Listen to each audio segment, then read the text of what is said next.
दोस्तों स्वागत है आपका हमारे online platform VK Edu change the way of learning पर। दोस्तों कहते हैं कि कोई भी लक्ष्य इंसान से बड़ा नहीं होता और हारा वही जो लड़ा नहीं होता। जी हाँ दोस्तों, आज के सेशन में आपका स्वागत है।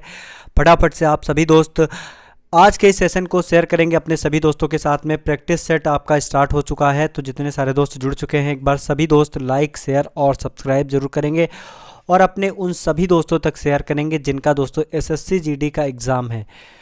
तो एक बार फटाफट से सभी दोस्त जुड़ जाएंगे आज के इस सेशन में। जी हाँ दोस्तों, आज का सेशन आपके लिए बहुत ही महत्वपूर्ण, बहुत ही इम्पॉर्टेंट होने वाला है। तो चलिए दोस्तों, बिना किसी देरी के आज के पहले प्रश्न की ओर आगे बढ़ते हैं। जी हाँ दोस्तों, तो पहला प्रश्न क्या है ध्यान से देखेंगे और इसका सही आंसर जो है कमेंट सेक्शन में सभी दोस्त बताएंगे।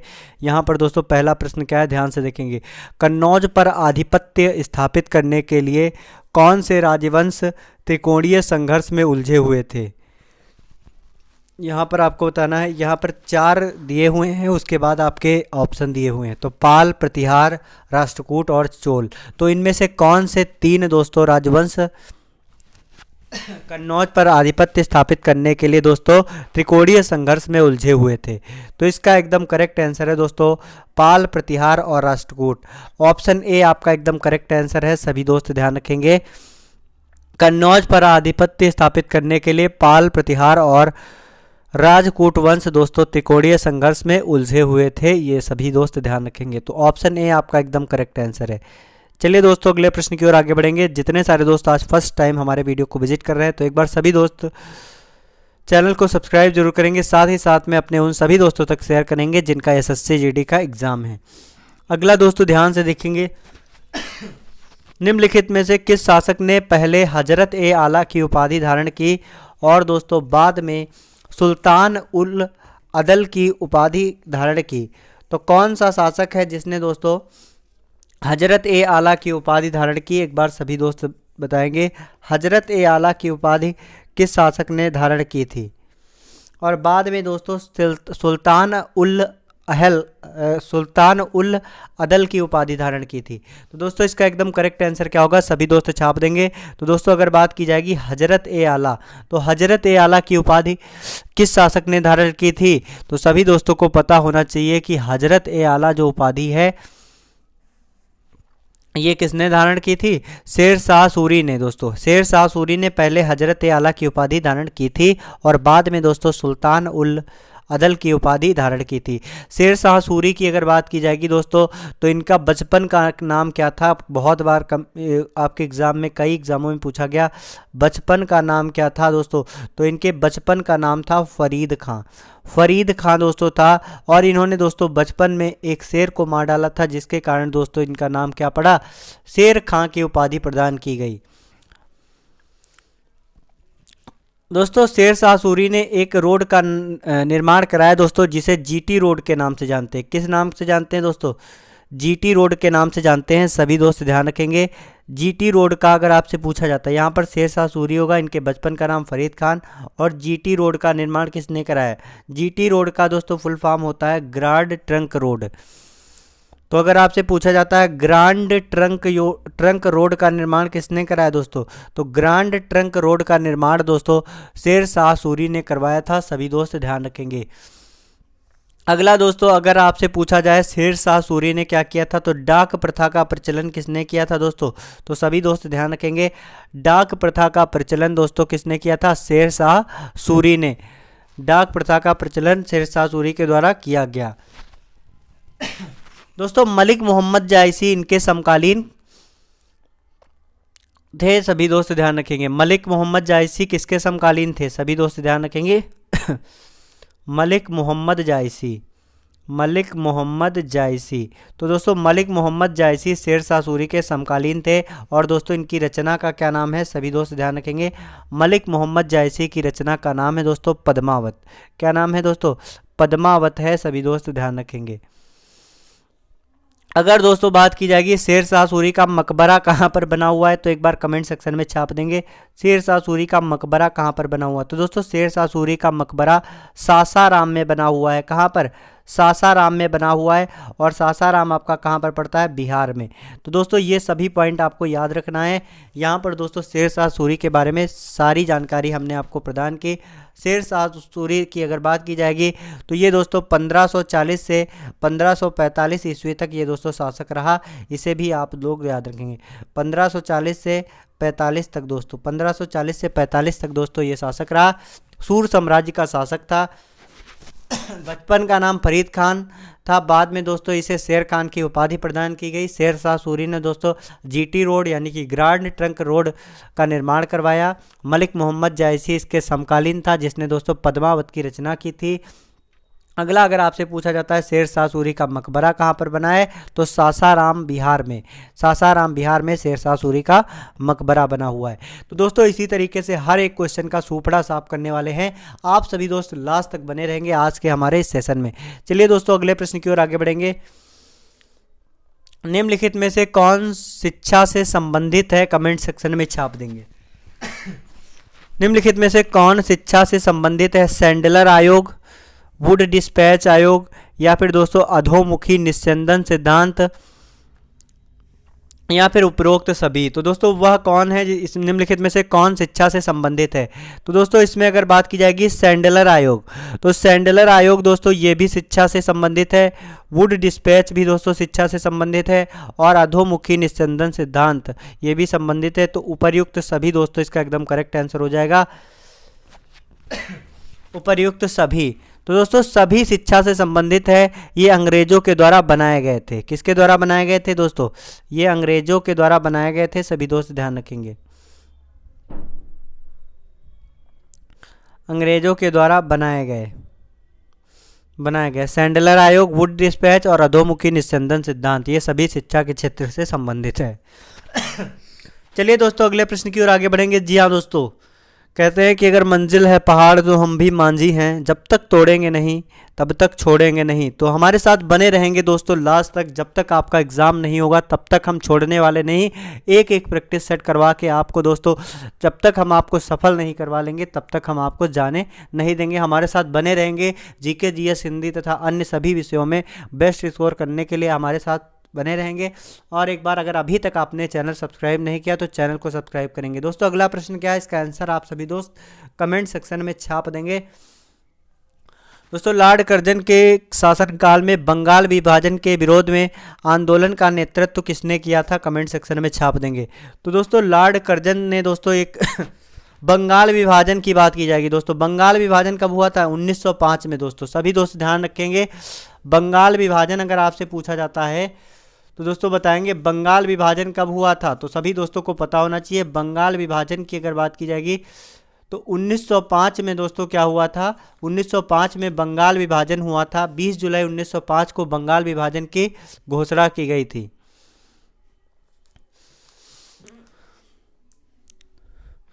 और किसके द्वारा की गई थी, लॉर्ड कर्जन के द्वारा। तो दोस्तों बताएंगे कि इसमें इसके विरोध में आंदोलन का नेतृत्व किसने किया था, इसके आंदोलन के नेतृत्व किसने किया था। तो इसका एकदम करेक्ट आंसर है दोस्तों सुरेंद्र नाथ बनर्जी। दोस्तों सुरेंद्र नाथ बनर्जी ने दोस्तों इसके विरोध में आंदोलन का नेतृत्व किया था। 16 अक्टूबर 1905 को दोस्तों बंगाल में शोक दिवस के रूप में मनाया गया था। सभी दोस्त ध्यान रखेंगे। बंगाल विभाजन दोस्तों, बंगाल विभाजन में दोस्तों कब शोक दिवस के रूप में मनाया गया था, सभी दोस्त ध्यान रखेंगे। 16 अक्टूबर 1905। 16 अक्टूबर 1905 को दोस्तों बंगाल में क्या मनाया गया था दोस्तों, बंगाल में दोस्तों बंगाल विभाजन होने के कारण बंगाल में दोस्तों शोक दिवस मनाया गया था। सभी दोस्त ध्यान रखेंगे, क्या मनाया गया था, शोक दिवस मनाया गया था। और दोस्तों अगर आपसे पूछा जाता है बंगाल विभाजन के विरोध में नेतृत्व किसने किया था, तो सभी दोस्त ध्यान रखेंगे किसने नेतृत्व किया था, तो सभी दोस्त ध्यान रखेंगे सुरेंद्र नाथ बनर्जी, सुरेंद्र नाथ बनर्जी। और दोस्तों इस शोक दिवस पर जो विदेशी वस्तुएं हैं उनका बहिष्कार किया गया था। सभी दोस्त ध्यान रखेंगे। अगला दोस्तों 1905 में ही दोस्तों रविन्द्रनाथ टैगोर ने दोस्तों बांग्लादेश के दोस्तों बांग्लादेश का राष्ट्रीय गान लिखा था। इसे भी ध्यान रखेंगे, अमार सोनार बांग्ला। अगला जो प्रश्न है उसकी तरफ आगे बढ़ेंगे। एक बार सभी दोस्त अगले प्रश्न की ओर देखेंगे।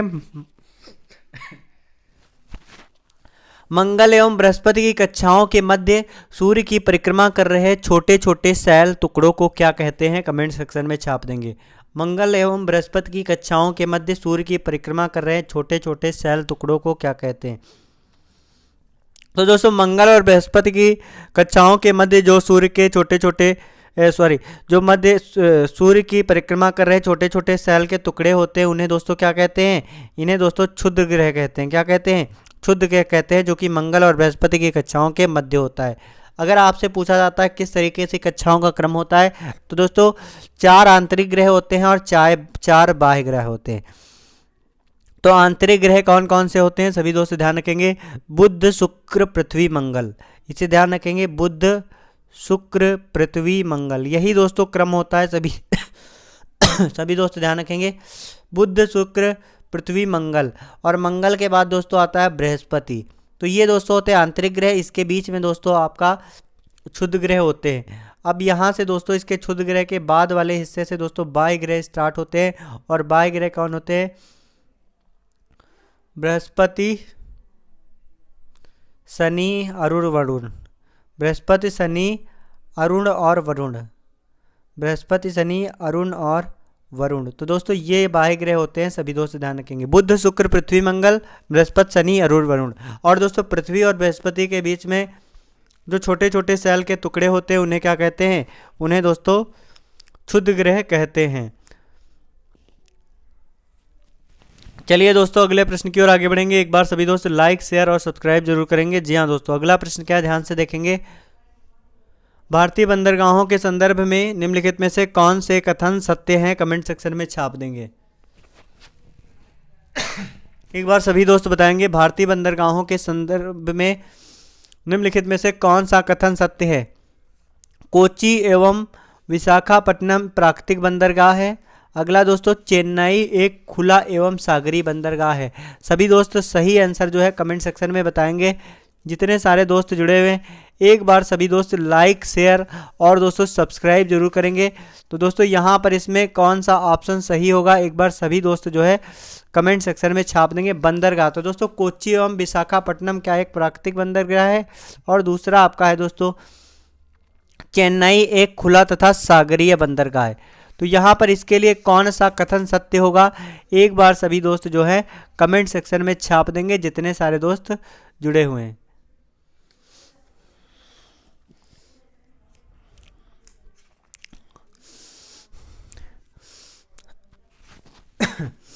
यहाँ पर आपके पहला कथन सत्य है, या फिर केवल दूसरा, या फिर पहला और तथा दूसरा दोनों ही सत्य हैं, या फिर दोस्तों डी उपयुक्त में से कोई नहीं। तो दोस्तों इसमें आपके दोनों कथन ही सत्य हैं। अगर बात की जाएगी कोच्चि एवं विशाखापट्टनम प्राकृतिक बंदरगाह है, तो ये आपका कथन सत्य है। दूसरा आपका चेन्नई एक खुला सागरी बंदरगाह है। तो ऑप्शन सी आपका एकदम करेक्ट आंसर है, पहला व दूसरा दोस्तों ये दोनों ही हैं। अगर आपसे बंदरगाह की बात की जाएगी, तो दोस्तों बंदरगाहों का जो क्रम है इसे हम लोग देखने का प्रयास करते हैं। जितने सारे दोस्त जुड़े, एक बार सभी दोस्त लाइक और शेयर जरूर करेंगे अपने सभी दोस्तों तक। दोस्तों अगर आपसे पूछा जाता है, यहाँ पर ध्यान से देखेंगे अगर आपसे पूछा जाता है पश्चिमी तट पर कौन से बंदरगाह हैं, और दूसरा आपसे पूछा जाता है दोस्तों पूर्वी तट पर कौन से बंदरगाह हैं, तो सभी दोस्त कमेंट सेक्शन में छाप देंगे। तो एक बार सभी दोस्त बताएंगे पश्चिमी तट पर कौन कौन से बंदरगाह हैं और पूर्वी तट पर कौन कौन से बंदरगाह हैं। पश्चिमी तट पर कौन कौन से हैं और पूर्वी तट पर कौन कौन से हैं। तो पश्चिमी तट पर बंदरगाह दोस्तों एक तो आपका है कोचीन, ध्यान रखेंगे कोचीन बंदरगाह है, कोचीन बंदरगाह है। अगर कोचीन बंदरगाह की बात की जाएगी दोस्तों, तो यह एक प्राकृतिक बंदरगाह कैसा है, नेचुरल बंदरगाह है। सभी दोस्त ध्यान रखेंगे। अगला दोस्तों कांडला बंदरगाह, ये कहाँ पर पड़ता है, ये दोस्तों सबसे ऊपर पड़ता है गुजरात में। दोस्तों कांडला बंदरगाह आपका कहाँ पर पड़ता है, गुजरात में। ये दोस्तों फ्री ट्रेड जोन के लिए फेमस है। फ्री ट्रेड जोन मतलब मुक्त व्यापार क्षेत्र के लिए प्रसिद्ध है। यहाँ पर दोस्तों मुक्त व्यापार क्षेत्र है, और इसीलिए दोस्तों यह सबसे ज़्यादा व्यस्त बंदरगाह होता है, क्योंकि यहाँ पर मुक्त व्यापार क्षेत्र है, तो दोस्तों इसका वेटेज ज़्यादा रहता है। अगला दोस्तों जो बंदरगाह है, जिसे दोस्तों किस नाम से जानते हैं, जवाहरलाल नेहरू बंदरगाह, जो दोस्तों सबसे आधुनिक है। जवाहरलाल नेहरू जवाहरलाल नेहरू बंदरगाह, ये दोस्तों आपका है सबसे आधुनिक बंदरगाह है, सभी दोस्त ध्यान रखेंगे। अगला दोस्तों पश्चिमी तट पर दोस्तों है मुंबई बंदरगाह, जो कि सबसे ज़्यादा व्यस्त बंदरगाह तथा सबसे ज़्यादा बड़ा बंदरगाह है।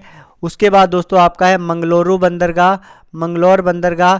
उसके बाद दोस्तों आपका है मार्म गोवा दोस्तों ये बंदरगाह दोस्तों गोवा में पड़ता है, मार्म गोवा, और नदी एस्चुरी पर बना हुआ ये बंदरगाह है, सभी दोस्त ध्यान रखेंगे। अगर आपसे पूछा जाता है पूर्वी तट के बंदरगाह को, तो सभी दोस्त ध्यान से देखेंगे यहाँ पर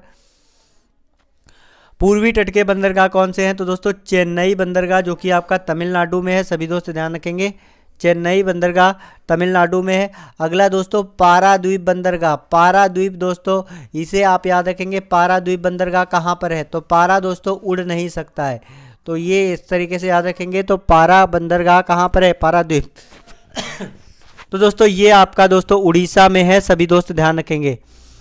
अगला दोस्तों एन्नौर बंदरगाह, एन्नौर बंदरगाह दोस्तों, और आपका दोस्तों विशाखापट्टनम बंदरगाह, कौन सा, विशाखापट्टनम बंदरगाह, सभी दोस्त ध्यान रखेंगे। ये आपका किधर पड़ता है, पूर्वी तट पर पड़ता है, सभी दोस्त ध्यान रखेंगे।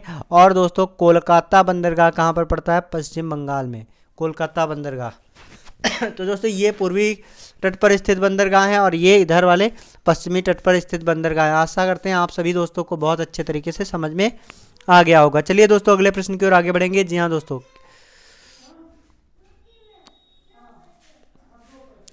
ग्रीन मफलर निम्नलिखित में से किससे संबंधित है, कमेंट सेक्शन में छाप देंगे।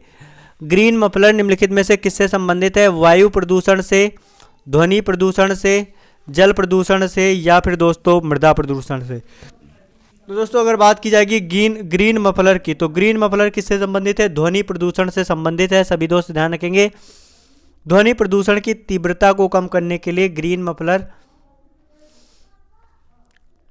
का प्रयोग करते हैं, तीव्रता को कम करने के लिए, सभी दोस्त ध्यान रखेंगे। ग्रीन मफलर का प्रयोग ध्वनि प्रदूषण की तीव्रता को कम करने के लिए किया जाता है, सभी दोस्त ध्यान रखेंगे। और इसके अंतर्गत दोस्तों क्या किया जाता है, इसके अंतर्गत दोस्तों औद्योगिक क्षेत्रों में क्या किया जाता है, जहां पर औद्योगिक क्षेत्र होते हैं, जहां पर दोस्तों भारी मात्रा में आवाज़ शोरगुल होता है, औद्योगिक क्षेत्र जहाँ पर दोस्तों इंडस्ट्रियल जो वाइज होती है बहुत ज़्यादा भयानक तरीके से निकलती है, वहाँ पर दोस्तों ग्रीन मफलर के मदद से दोस्तों ध्वनि प्रदूषण को कम करने का जो है टेक्निक लगाई जाती है या फिर टेक्निक अपनाई जाती है। यहाँ पर दोस्तों क्या किया जाता है, जहाँ पर औद्योगिक क्षेत्र होते हैं वहाँ पर 4 और 6 पंक्तियों में वृक्षारोपण किया जाता है। 4 और 6 पंक्तियों में क्या किया जाता है, 4 और 6 पंक्तियों में वृक्षारोपण किया जाता है। और वृक्षारोपण करने से क्या होता है दोस्तों, वृक्षारोपण करने से दोस्तों ध्वनि जो है अवशोषित कर लेता है और जिससे दोस्तों ज़्यादा ध्वनि प्रदूषण नहीं होता है। इस तकनीक से दोस्तों ध्वनि प्रदूषण को कम किया जा सकता है। तो ग्रीन मफलर अगर आपसे पूछा जाए तो दोस्तों ग्रीन मफलर का मतलब होता है दोस्तों औद्योगिक क्षेत्रों में ध्वनि प्रदूषण को कम करने के लिए दोस्तों 4-6 पंक्तियों में वृक्षों को लगाना, दोस्तों ये आपका ग्रीन मफलर कहलाता है, जिससे दोस्तों ग्रीन ध्वनि प्रदूषण का दोस्तों प्रभाव कम हो जाता है। चलिए दोस्तों अगले प्रश्न की ओर आगे बढ़ते हैं। आशा करते हैं आप सभी दोस्तों को बहुत अच्छे तरीके से समझ में आ रहा होगा।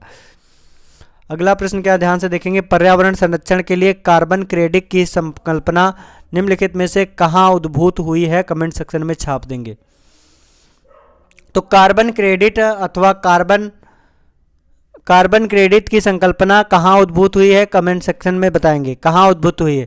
तो कार्बन क्रेडिट संकल्पना की बात की जाएगी दोस्तों, तो कार्बन क्रेडिट संकल्पना क्योटो प्रोटोकॉल से दोस्तों हुई है, सभी दोस्त ध्यान रखेंगे। क्योटो प्रोटोकॉल दोस्तों ये आपका कब आया था, 1997 में दोस्तों ये अस्तित्व में आया था। क्योटो प्रोटोकॉल के अंतर्गत दोस्तों क्या हुआ था, इसके अंतर्गत दोस्तों ग्रीन हाउस गैसों के प्रभाव को दोस्तों कम करने के लिए आवश्यक कदम उठाए गए थे।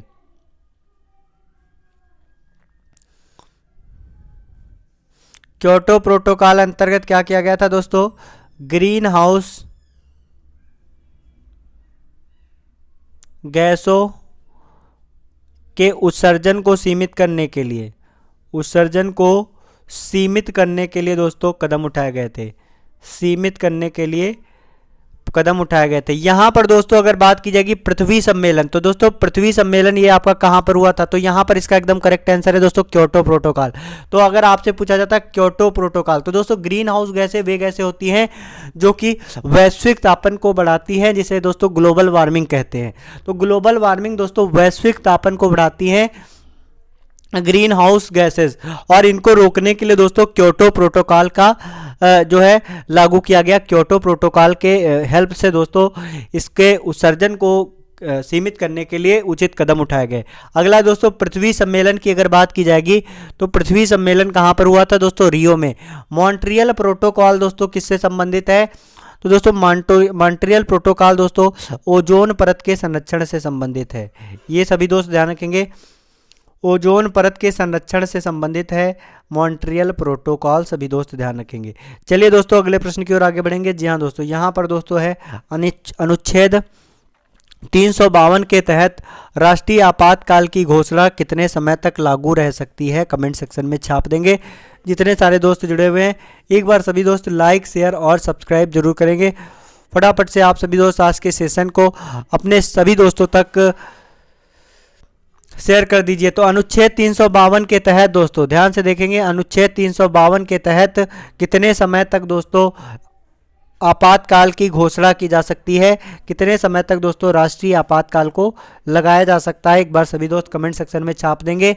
1 माह, 6 माह या फिर दोस्तों 2 माह या फिर 1 वर्ष।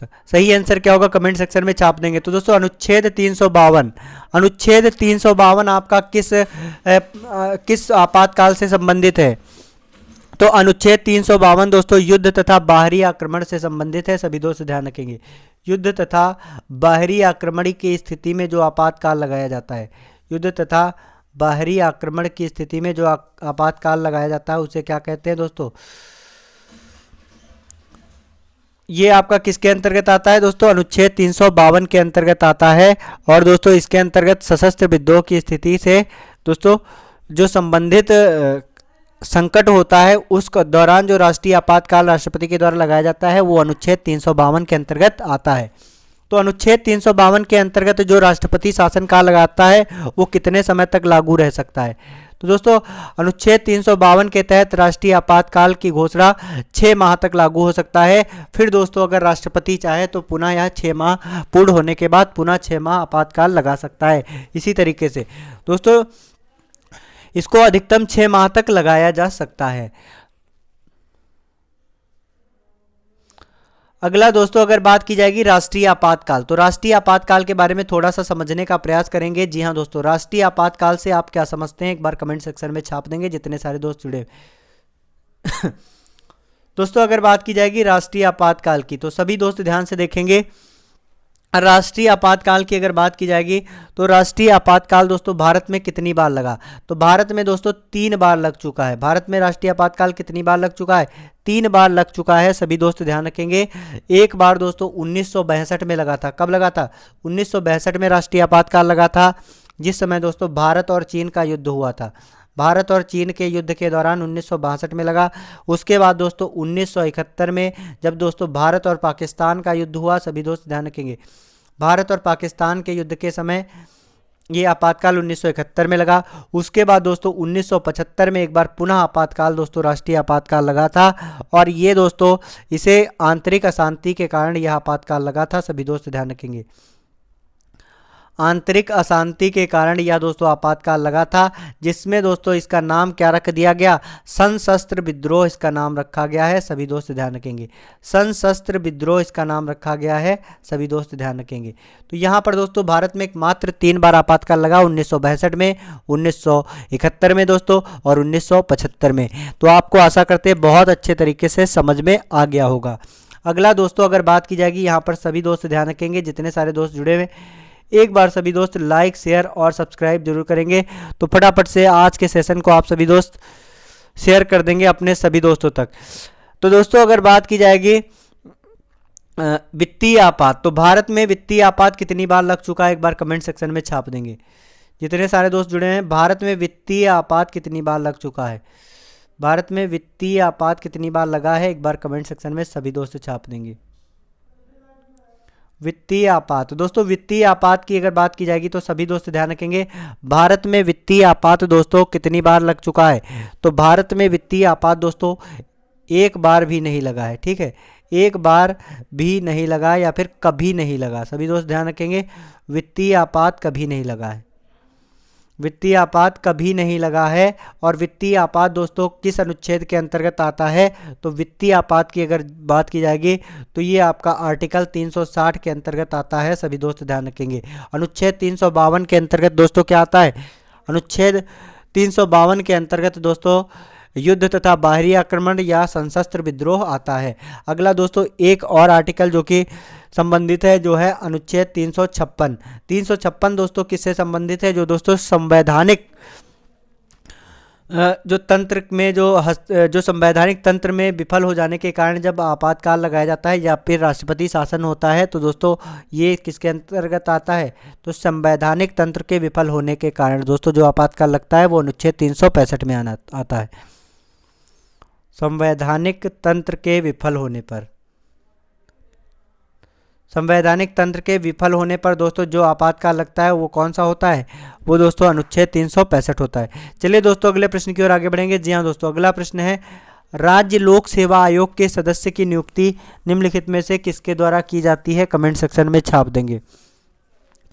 तो राज्य लोक सेवा आयोग के, ध्यान से देखेंगे, राज्य लोक सेवा आयोग के सदस्यों की नियुक्ति किसके द्वारा की जाती है, एक बार सभी दोस्त कमेंट सेक्शन में छाप देंगे।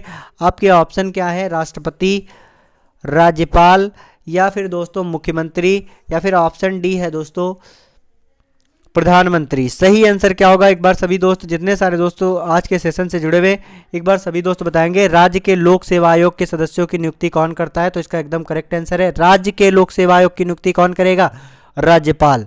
तो ऑप्शन बी आपका एकदम करेक्ट आंसर है। सभी दोस्त ध्यान रखेंगे, यहाँ पर सभी दोस्त ध्यान से देखेंगे, अगर बात की जाएगी राज्यपाल की, तो यहाँ पर राज्यपाल की अगर बात की जाएगी तो राज्यपाल की नियुक्ति कौन करता है। राज्यपाल के बारे में जितनी सारी जानकारी हम आपको देने का प्रयास करेंगे, आप सभी दोस्त एक बार लाइक शेयर और सब्सक्राइब जरूर करेंगे।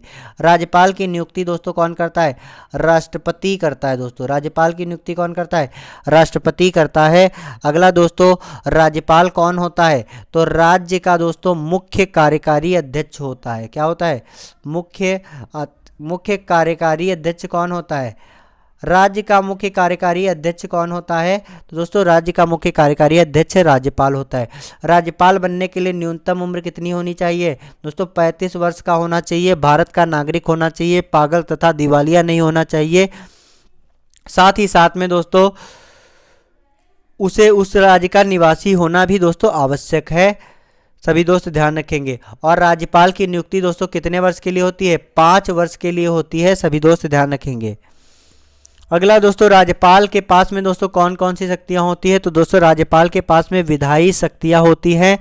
वह एक बार में विधानमंडल में जो है बैठकों को संबोधित करता है। ध्यान रखेंगे, कार्यकारी शक्तियां भी राज्यपाल के पास में होती है और कार्यकारी शक्तियां होती हैं। दोस्तों राज्य लोक सेवा आयोग की बात यहां पर की गई है, तो दोस्तों राज्य लोक सेवा आयोग के अध्यक्ष और इसके सदस्यों की नियुक्ति कौन करता है, तो दोस्तों राज्य लोक सेवा आयोग के में जितनी नियुक्ति होती हैं, सभी दोस्त ध्यान से देखेंगे, राज्य लोक सेवा आयोग में जितनी सारी नियुक्तियां होती हैं वो कौन करता है, अध्यक्ष से लेकर दोस्तों सदस्यों तक की नियुक्तियां कौन करता है दोस्तों, तो राज्यपाल करता है।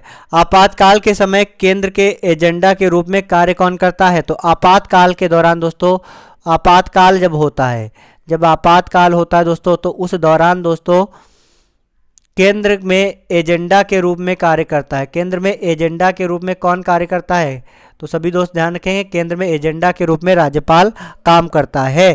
दोस्तों राज्यपाल के पास में दोस्तों वित्तीय शक्तियां भी होती हैं। दोस्तों राज्यपाल जो है इसके पास में दोस्तों न्यायिक तथा क्षमादान की शक्ति होती है, लेकिन सभी दोस्त ध्यान रखेंगे, राज्यपाल दोस्तों मृत्युदंड को क्षमा नहीं कर सकता। यहाँ पर सभी दोस्त ध्यान रखेंगे, राष्ट्रपति के पास मृत्युदंड को दोस्तों क्षमादान की शक्ति है, लेकिन राज्यपाल के पास मृत्युदंड को क्षमा करने की शक्ति नहीं है। साथ ही साथ में न्यायालय के दोस्तों जो दंडादेश हैं उनमें दोस्तों क्षमादान की शक्ति राज्यपाल के पास में नहीं होती है। तो इसे ध्यान रखेंगे दोस्तों, ये सभी आपके लिए पॉइंट आपके एग्जाम के लिए बहुत इंपॉर्टेंट थे, तो हमने आपके साथ डिस्कस किए। तो अगर वाकई में आपको सेशन में मज़ा आ रहा है तो एक बार सभी दोस्त लाइक शेयर और सब्सक्राइब जरूर करेंगे और लास्ट तक बने रहेंगे हमारे आज के इस सेशन में। जी हाँ दोस्तों, आज का सेशन आपके लिए बहुत ही महत्वपूर्ण होने वाला है। तो चलिए दोस्तों अगले प्रश्न की ओर आगे बढ़ेंगे, ध्यान से देखेंगे। मुद्रा की स्फीति के बढ़ने से धन की क्रय शक्ति घटती है, अतः मुद्रा स्फीति में सर्वाधिक लाभ किसे होता है, बताएंगे। जब मुद्रा स्फीति होती है तो दोस्तों धन की क्रय शक्ति घटती है। तो दोस्तों जब क्रय शक्ति घटेगी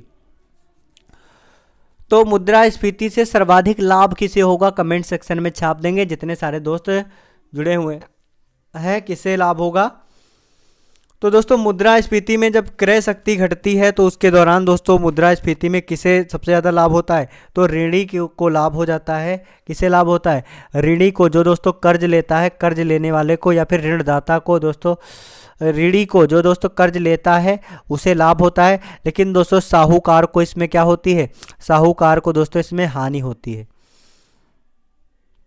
जब मुद्रा स्फीति बढ़ती है, यहाँ पर इसको याद कर लीजिए, जब मुद्रा स्फीति बढ़ती है तो धन की क्रय शक्ति क्या होती है, घटती है। ये पॉइंट दोस्तों बहुत ही इंपॉर्टेंट है, ये कई बार एग्जाम में पूछा जा चुका है कि जब मुद्रा स्फीति बढ़ती है तो क्रय शक्ति में क्या होता है, तो क्रय शक्ति दोस्तों घट जाती है। और जब क्रय शक्ति घटेगी दोस्तों तो साहूकार को या फिर दोस्तों जो ऋणदाता है, जो दोस्तों ऋण देता है या पैसे सूद पर देता है तो या फिर ब्याज पर देता है, तो उन सभी लोगों को क्या होगा दोस्तों, उन सभी का नुकसान होगा या हानि होगी। और जो दोस्तों लेगा उसे क्या होता है, फ़ायदा होता है। तो यहाँ पर सभी दोस्त ध्यान रखेंगे, मुद्रा स्फीति से दोस्तों किसे फ़ायदा होता है, तो जो लेता है उसे फ़ायदा होता है, जो देता है उसे हानि होती है। यानी कि ऋणी को दोस्तों फ़ायदा होता है और दोस्तों ऋणदाता को दोस्तों हानि होती है। तो चलिए अगले प्रश्न की ओर आगे बढ़ेंगे। आशा करते हैं आप सभी को बहुत अच्छे तरीके से समझ में आ गया होगा मुद्रा स्फीति। अगला दोस्तों ध्यान से देखेंगे, निम्नलिखित में से किस प्रक्रिया, ध्यान से देखेंगे, निम्नलिखित में से किस प्रक्रिया में अणुओं की वास्तविक गति के माध्यम से उच्च तापमान से निम्नतर तापमान को ऊष्मा का संचरण होता है। तो दोस्तों संवहन की प्रक्रिया में यहाँ पर पूछा गया। दोस्तों संवहन की प्रक्रिया को अगर ध्यान से देखेंगे किस प्रक्रिया में, तो सभी दोस्त बताएंगे किस प्रक्रिया में, तो संवहन की प्रक्रिया में होगा। तो ऑप्शन बी आपका एकदम करेक्ट आंसर है, सभी दोस्त ध्यान रखेंगे। संवहन की प्रक्रिया में अणुओं की वास्तविक गति के माध्यम में उच्च तापमान में निरंतर ऊष्मा का संचरण होता है, इसे सभी दोस्त ध्यान रखेंगे, क्योंकि द्रवों तथा गैसों में ऊष्मा का संचरण इसी माध्यम से होता है। अगला जो प्रश्न है उसकी तरफ आगे बढ़ेंगे। अगला दोस्तों, सांप, कछुआ, छिपकली तथा मगरमच्छ जंतुओं की किस श्रेणी में आते हैं, तो सांप, कछुआ और छिपकली। दोस्तों सांप, कछुआ, छिपकली और मगरमच्छ, दोस्तों छिपकली मगरमच्छ एक ही दोस्तों जाति के हैं, इसे आप लोग जानते होंगे। मत्स्य में आएंगे, जल स्थलचर में आएंगे, सरीसृप में आएंगे या फिर पक्षी में आएंगे, कमेंट सेक्शन में छाप देंगे सभी दोस्त। तो सांप, कछुआ, छिपकली तथा मगरमच्छ किस में आते हैं, तो दोस्तों ये जंतु सरीसृप में आते हैं, सभी दोस्त ध्यान रखेंगे, सरीसृप वर्ग में आते हैं। और सरीसृप वर्ग में दोस्तों कौन से जानवर आते हैं, इसके अंतर्गत वे जानवर आते हैं जो दोस्तों रेंगते हैं। क्या करते हैं दोस्तों, वे जानवर आते हैं दोस्तों, वे जंतु आते हैं जो कि रेंगते हैं या फिर दोस्तों बिल में रहते हैं। जो दोस्तों रेंगते हैं और बिल में रहते हैं दोस्तों उन्हें क्या कहा गया है, बिल में रहते हैं उन्हें दोस्तों क्या कहा गया दोस्तों, उन्हें दोस्तों सरीसृप कहा गया है। साथ ही साथ में दोस्तों शीत रुधिरतापी और एपिडर्मल सल्क वाले जंतु आते हैं इसके अंतर्गत, सभी दोस्त ध्यान रखेंगे। चलिए अगला प्रश्न क्या है देखेंगे, बल का ये सही मात्रक क्या होता है, कमेंट सेक्शन में छाप देंगे। जितने सारे दोस्त जुड़े हुए हैं एक बार सभी दोस्त कमेंट सेक्शन में छाप देंगे, बल का एसआई मात्रक क्या होता है। बल का एसआई मात्रक क्या होता है, पास्कल, बायल, न्यूटन या फिर दोस्तों वाट। सही आंसर क्या होगा, एक बार सभी दोस्त कमेंट सेक्शन में छाप देंगे। बल का एसआई मात्रक क्या होता है, एक बार सभी दोस्त कमेंट सेक्शन में छाप देंगे। तो दोस्तों बल का एसआई मात्रक क्या होता है, तो दोस्तों बल का एसआई मात्रक होता है न्यूटन। ध्यान से सुनेंगे, बल का एसआई मात्रक क्या होता है, न्यूटन होता है। दोस्तों ध्यान रखेंगे, अगर आपसे पूछा जाता है पास्कल किसका मात्रक है, तो दोस्तों पास्कल दोस्तों दाब का मात्रक होता है, सभी दोस्त ध्यान रखेंगे।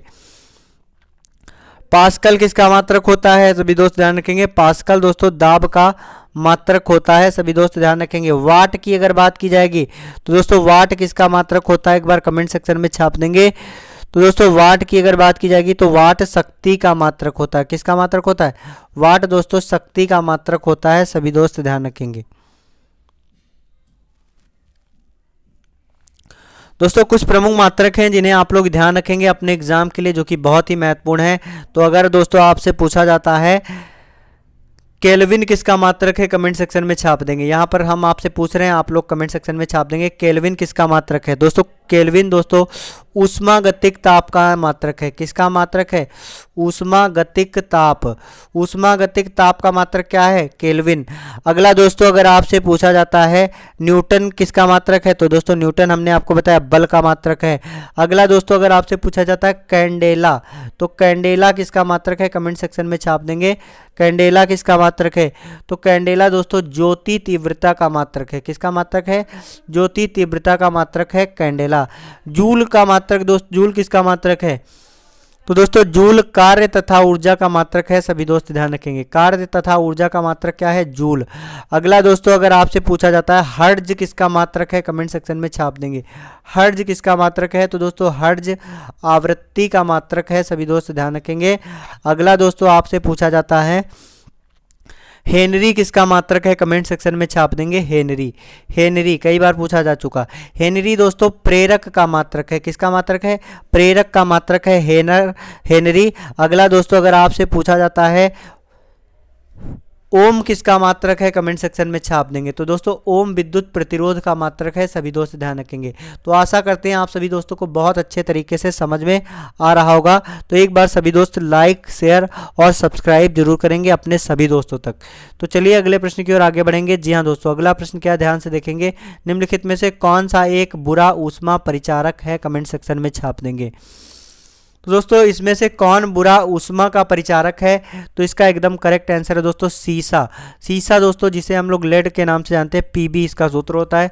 तो दोस्तों सीसा एक बुरा जो है ऊष्मा का परिचारक है। सभी दोस्त ध्यान रखेंगे। और अगर बात की जाएगी चांदी और ऊष्मा का सर्वोत्तम परिचारक कौन सा है, तो अगर आपसे पूछा जाता है ऊष्मा का सर्वोत्तम परिचारक कौन सा है, एक बार कमेंट सेक्शन में छाप देंगे। तो दोस्तों ऊष्मा का सर्वोत्तम परिचारक अगर आपसे पूछा जाता है तो सभी दोस्त ध्यान रखेंगे ऊष्मा का सर्वोत्तम परिचारक क्या है। तो दोस्तों ऊष्मा का सर्वोत्तम परिचारक है चांदी। चांदी और दोस्तों एल्यूमिनियम। चांदी और एल्यूमिनियम दोस्तों ऊष्मा का आपका सर्वोत्तम परिचारक है। सभी दोस्त ध्यान रखेंगे, चांदी और एल्यूमिनियम। और सबसे बुरा कौन सा है दोस्तों? एक बुरा परिचारक है सीसा। तो ऑप्शन सी आपका एकदम करेक्ट आंसर है। सभी दोस्त ध्यान रखेंगे। चलिए दोस्तों अगले प्रश्न की ओर आगे बढ़ेंगे। जी हाँ दोस्तों, अगला प्रश्न क्या, ध्यान से देखेंगे। बहुत बार दोस्तों आपके एग्जाम में पूछा जा चुका और कई बार मैं आपको बता चुका हूँ। दोस्तों जंग लगना एक तरीके का क्या है, कमेंट सेक्शन में बताएंगे।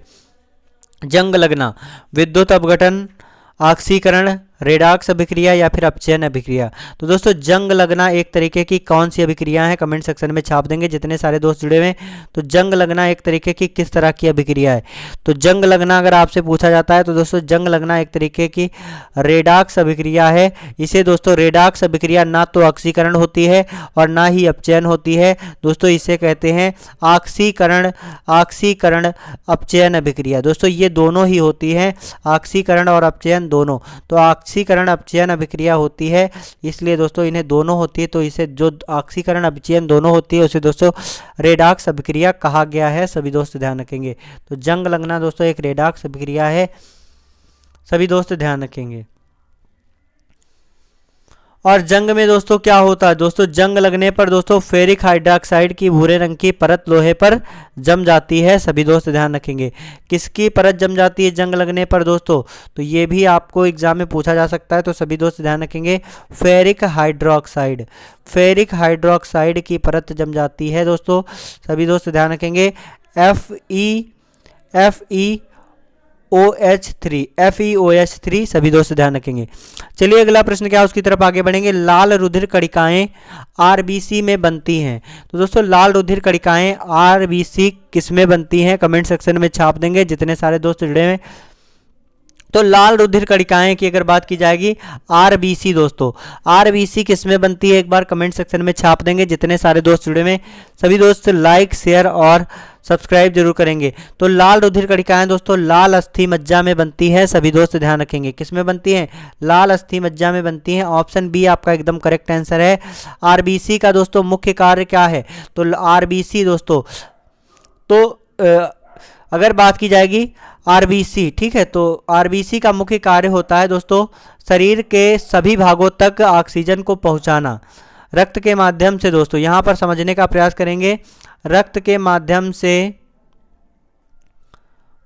से शरीर के सभी भागों तक ऑक्सीजन को पहुंचाना किसका काम है? शरीर के समस्त भागों में ऑक्सीजन पहुंचाना, समस्त भागों में ऑक्सीजन पहुंचाना किसका काम है दोस्तों? ऑक्सीजन पहुंचाना दोस्तों किसका काम है? तो दोस्तों आरबीसी का काम है, सभी दोस्त ध्यान रखेंगे। और आरबीसी कणिकाओं का दोस्तों जीवन काल कितना होता है? आरबीसी कार्पल्स का दोस्तों जीवन काल की अगर बात की जाएगी तो 120 दिन होता है। 120 दिन दोस्तों आरबीसी की कणिका का जीवन काल होता है। अगर दोस्तों बात की जाएगी आरबीसी की मृत्यु को दोस्तों, मृत्यु कहाँ होती है? अगर आपसे पूछा जाता है आरबीसी का कब्रिस्तान किसे कहा जाता है, बहुत बार आपके एग्जाम में पूछा जा चुका है, आप आरबीसी का कब्रिस्तान किसे कहा जाता है कमेंट सेक्शन में छाप देंगे। आरबीसी का कब्रिस्तान किसे कहा जाता है सभी दोस्त बताएंगे। तो दोस्तों आरबीसी का कब्रिस्तान किसे कहा जाता है? प्लीहा। दोस्तों आरबीसी की मृत्यु कहाँ पर होती है? तो प्लीहा में दोस्तों इनकी मृत्यु होती है दोस्तों, जिसे स्प्लीन के नाम से जानते हैं। स्प्लीन में दोस्तों इनकी मृत्यु होती है, सभी दोस्त ध्यान रखेंगे। यहाँ पर स्प्लीन में आरबीसी का कब्रिस्तान या दोस्तों इनकी मृत्यु कहाँ पर होती है? प्लीहा में, प्लीहा में होती है। इसे दोस्तों किस नाम से जानते हैं? स्प्लीन के नाम से जानते हैं, सभी दोस्त ध्यान रखेंगे, स्प्लीन। तो प्लीहा में दोस्तों आरबीसी की मृत्यु होती है। 120 दिन का जीवन होता है और शरीर के सभी भागों तक ऑक्सीजन को पहुंचाना इनका काम होता है, सभी दोस्त ध्यान रखेंगे। अगला दोस्तों अगर आपसे कहा जाता है डब्ल्यूबीसी, ध्यान रखेंगे, डब्ल्यूबीसी का कार्य क्या होता है दोस्तों? डब्ल्यूबीसी का कार्य होता है शरीर में रोग प्रतिरोधक क्षमता को बढ़ाना, या फिर शरीर में दोस्तों रोगों से लड़ने की शक्ति कहाँ से मिलती है दोस्तों? तो डब्ल्यूबीसी से मिलती है, सभी दोस्त ध्यान रखेंगे। अगला जो प्रश्न है उसकी तरफ आगे बढ़ेंगे दोस्तों। बाद में दूसरे बनने वाले प्राथमिक जाइलम तत्व को क्या कहते हैं? बाद में दूसरे बनने वाले प्राथमिक जाइलम तत्व को क्या कहते हैं? प्रोटोजाइलम, मेटाजाइलम, या फिर दोस्तों जाइलम पैरेकाइमा, या फिर दोस्तों जाइलम तंतु। सही आंसर क्या होगा एक बार सभी दोस्त कमेंट सेक्शन में छाप देंगे। दोस्तों जिनका एग्जाम है एक बार सभी दोस्त इस क्वेश्चन का आंसर जो है कमेंट सेक्शन में छाप देंगे। दोस्तों बाद में दूसरे बनने वाले प्राथमिक जाइलम को क्या कहते हैं? एक बार सभी दोस्त कमेंट सेक्शन में छाप देंगे। दोस्तों जिनका एग्जाम है सभी दोस्त बताएंगे। तो दोस्तों इसका एकदम करेक्ट आंसर है मेटाजाइलम। क्या है? मेटाजाइलम। दोस्तों बाद में बनने वाले प्राथमिक जाइलम तत्व को क्या कहते हैं? मेटाजाइलम कहते हैं। ऑप्शन बी आपका एकदम करेक्ट आंसर है, सभी दोस्त ध्यान रखेंगे। चलिए दोस्तों अगले प्रश्न की ओर आगे बढ़ेंगे। दोस्तों पराक्रम के लिए दिया जाने वाला, यहाँ पर दोस्तों सभी दोस्त ध्यान से देखेंगे, बहुत ही इंपॉर्टेंट प्रश्न है, एक बार सभी दोस्त बताएंगे। पराक्रम के लिए दिया जाने वाला द्वितीय श्रेणी का पुरस्कार सभी दोस्त इसका आंसर जो है कमेंट सेक्शन में अवश्य बताएंगे, सभी दोस्तों को बताना है। पराक्रम के लिए दिया जाने वाला दोस्तों द्वितीय श्रेणी का पुरस्कार निम्नलिखित में से कौन सा है? वीर चक्र, महावीर चक्र, अशोक चक्र, या फिर दोस्तों परमवीर चक्र। सही आंसर क्या होगा कमेंट सेक्शन में छाप देंगे। तो दोस्तों पराक्रम के लिए दिया जाने वाला द्वितीय श्रेणी का पुरस्कार दोस्तों है महावीर चक्र। ऑप्शन बी आपका एकदम करेक्ट आंसर है, सभी दोस्त ध्यान रखेंगे, महावीर चक्र। अगला दोस्तों अगर आपसे पूछा जाता है पराक्रम के लिए, दोस्तों यहाँ पर पराक्रम के लिए द्वितीय, ये आपका है दूसरा सर्वोच्च पुरस्कार। दूसरा अगर पूछा जाता है तो महावीर चक्र है। अगर आपसे पहला पूछा जाता है पराक्रम में दिया जाने वाला पहला सर्वोच्च सम्मान कौन सा है दोस्तों? तो सभी दोस्त ध्यान रखेंगे, पराक्रम में दिया जाने वाला पहला सर्वोच्च सम्मान है परमवीर चक्र। अगला दोस्तों अगर आपसे पूछा जाता है पराक्रम के क्षेत्र में दिया जाने वाला तीसरा दोस्तों सर्वोच्च सम्मान कौन सा है दोस्तों? तो तीसरा दोस्तों सबसे उत्कृष्ट सम्मान कौन सा है? वीर चक्र है दोस्तों, सभी दोस्त ध्यान रखेंगे, वीर चक्र। अगर दोस्तों बात की जाएगी महावीर चक्र, तो महावीर चक्र दोस्तों, यह सम्मान दोस्तों थल जल वायु, थल जल वायु में दोस्तों, थल जल वायु में दोस्तों पराक्रम का परिचय देने वाले व्यक्ति को, या दोस्तों दुश्मन के सामने बहादुरी दिखाने वाले व्यक्ति को दोस्तों यह सम्मान दिया जाता है। यह एक वीरता सम्मान है। तो चलिए दोस्तों अगले प्रश्न की ओर आगे बढ़ेंगे। आप सभी को पता चल गया पराक्रम में पहला कौन सा होता है, दूसरा कौन सा होता है, तीसरा कौन सा। पहला परमवीर चक्र, दूसरा दोस्तों महावीर चक्र और तीसरा वीर चक्र। दोस्तों अशोक चक्र भी दोस्तों एक वीरता सम्मान के लिए दिया जाने वाला पुरस्कार है, अशोक चक्र सम्मान। अगला जो प्रश्न है उसकी तरफ आगे बढ़ेंगे दोस्तों। ALU का पूर्ण रूप क्या होता है, कमेंट सेक्शन में छाप देंगे जितने सारे दोस्त जुड़े हुए हैं। कंप्यूटर लैंग्वेज का दोस्तों एक क्वेश्चन है, ALU का पूर्ण रूप क्या होता है। अल्टरनेटिव लॉजिक यूनिट, अर्थमेटिक लीट यूनिट, या फिर दोस्तों अर्थमेटिक लोकल यूनिट, या फिर दोस्तों अर्थमेटिक लॉजिक यूनिट। तो दोस्तों इसका एकदम करेक्ट आंसर क्या होगा, तो ऑप्शन डी आपका एकदम करेक्ट आंसर हो जाएगा। सभी दोस्त ध्यान रखेंगे, यहाँ पर लॉजिक होगा, सभी दोस्त ध्यान रखेंगे, LOGIC। तो यहाँ पर अर्थमेटिक लॉजिक यूनिट होता है ALU का पूरा रूप। ALU का पूरा रूप क्या होता है, अर्थमेटिक लॉजिक यूनिट। सभी दोस्त ध्यान रखेंगे। तो दोस्तों आज का सेशन हमारा बस यहीं तक है। आप सभी दोस्त लास्ट तक बने रहे उसके लिए बहुत बहुत धन्यवाद। दोस्तों प्रतिदिन 9 बजे जुड़कर हमारे लाइव सेशन से जरूर जुड़ेंगे GK GS में दोस्तों बेस्ट स्कोर करने के लिए। दोस्तों अब आपका हिंदी का प्रैक्टिस सेट दोस्तों दिन में अपलोड होगा, तो आप लोग दिन में हिंदी के प्रैक्टिस सेट को देख सकते हैं। और उसकी टाइमिंग हम मॉर्निंग में 9 बजे कर रहे हैं। तो आपके लिए कौन सा टाइमिंग बेस्ट रहेगा, इसके लिए आप सभी दोस्त बताएंगे। हिंदी के प्रैक्टिस सेट के लिए किस टाइम पर आपके लिए आप हिंदी का प्रैक्टिस सेट देखना पसंद करेंगे, एक बार सभी दोस्त बताएंगे।